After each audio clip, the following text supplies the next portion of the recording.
संसार का प्रत्येक कार्य स्वप्रयोजन होता है। प्रत्येक व्यक्ति प्रत्यक्ष या परोक्ष रूप से किसी लक्ष्य प्राप्ति, उपलब्धि या किसी मतलब के लिए कार्य करता है। वह बिना प्रयोजन या बिना किसी उद्देश्य से किसी भी कार्य में रुचि नहीं रखता है। अतः काव्य अपना शास्त्र के भी कुछ प्रयोजन होते हैं। काव्य संबंधी काव्य प्रश्नों की भांति ही काव्य शास्त्रियों ने काव्य प्रयोजनों के संबंध में अपने अपने ढंग से विचार किया है।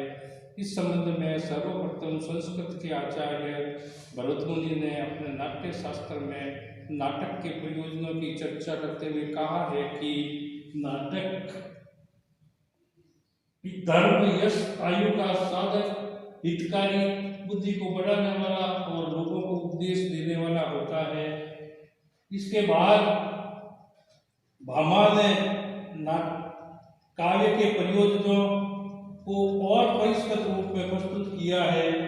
उनके अनुसार उत्तम काव्य के निर्माण में धर्म, अर्थ, काम, मोक्ष की प्राप्ति होती है और सारी कलाओं में निपुणता, रीति तथा कृति की उत्पत्ति होती है। इसी क्रम में वामन ने काव्य के दो प्रयोजन माने हैं, एक प्रीति या आनंद का लाभ तथा दूसरा कीर्ति का प्रसार। इसी क्रम में रुद्रक द्वारा प्रस्तुत अन्य प्रयोजन है अनर्थ का शमन, संकट का निवारण, रोग से मुक्ति तथा अभिमत वर्ग की प्राप्ति। इसी क्रम में आगे चलकर कुंतक द्वारा प्रस्तुत अन्य प्रयोजन है व्यवहारोचित्य का ज्ञान, हृदयालाद व अंतस चमत्कार। कवि मम्मट ने काव्य प्रयोजनों के संबंध में चर्चा करते हुए कहा है कि काव्य यश से अर्थ करते व्यवहार विदेश रक्षते सत्य पर निर्वृत्ते कांता संविदिते उपदेश युजे। अर्थात काव्य के 6 प्रयोजन हैं।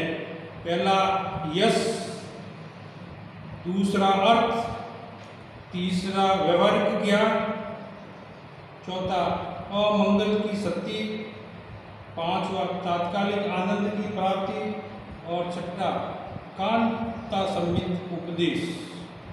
मम्मट का पहला प्रयोजन है यश। काव्य से यश की प्राप्ति होती है। कहा ही जाता है कि स्वर्ग जाने पर कवियों का कमनीय काव्य कलेवर जरामरण रहित होकर निरंतर विश्व में विराजमान रहता है। कालिदास, तुलसीदास आदि महाकविगण इसका प्रत्यक्ष प्रमाण है। मम्मट के अनुसार काव्य का दूसरा प्रयोजन है अर्थ की प्राप्ति, अर्थात धन की प्राप्ति। काव्य का दूसरा प्रयोजन है, कहा जाता है कि दावक नामक किसी कवि ने महाराज हर्ष से रत्नावली नाटिका की रचना कर उनसे बहुत धन प्राप्त किया था। इसी प्रकार से जयपुर के मिर्जा राजा जयसिंह ने अपने दरबारी कवि बिहारी लाल को उनके एक एक दोहे पर एक एक सोने की फसल भी दी थी।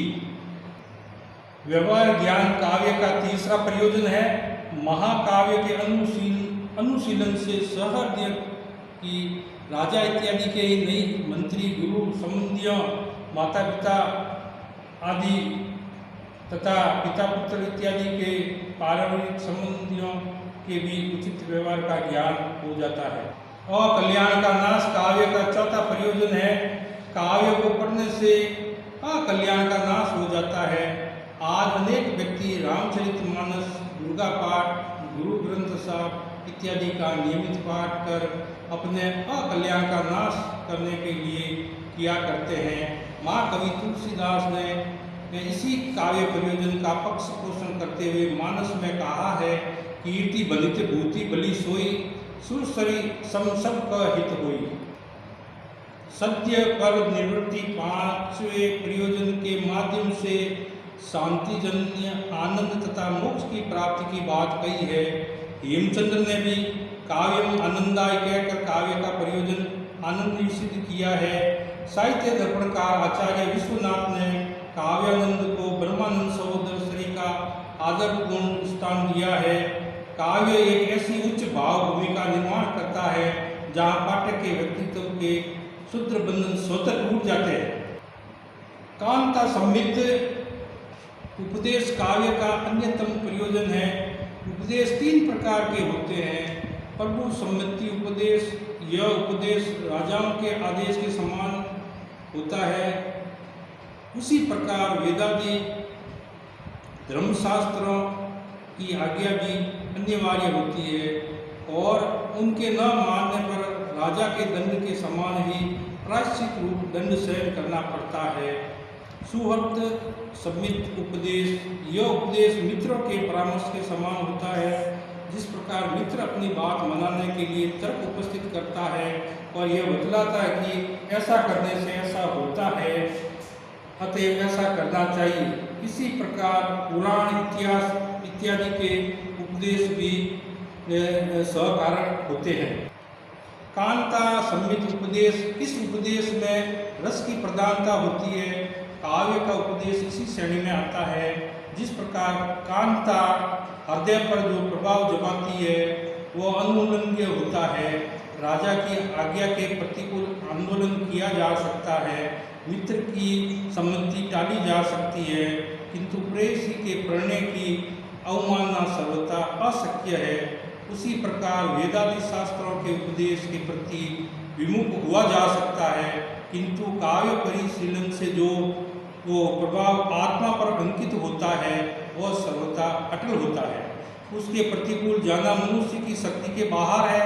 शब्द और अर्थ गौण होते हैं और रस प्रदान होता है। रस प्रवण कविता की रचना ही कवि का कर्म है। निष्कर्ष रूप में कह सकते हैं कि काव्य के ये उक्त सभी प्रयोजन संभव है, किंतु आनंद में ही सभी की समाहिति हो सकती है। वही उसका प्रमुख प्रयोजन है जो कि कवि और परिशीलक दोनों के विषय में लागू होता है। उसी के कलेवर में इतर प्रयोजनों को भी देखा जाना उचित है। आधुनिक काल में राष्ट्र कवि मैथिली शरण गुप्त ने आनंद लाभ एवं उपदेश काव्य का मुख्य प्रयोजन बतलाते हुए कहते हैं कि केवल मनोरंजन न कवि का कर्म होना चाहिए, उसमें उचित उपदेश का भी मर्म होना चाहिए।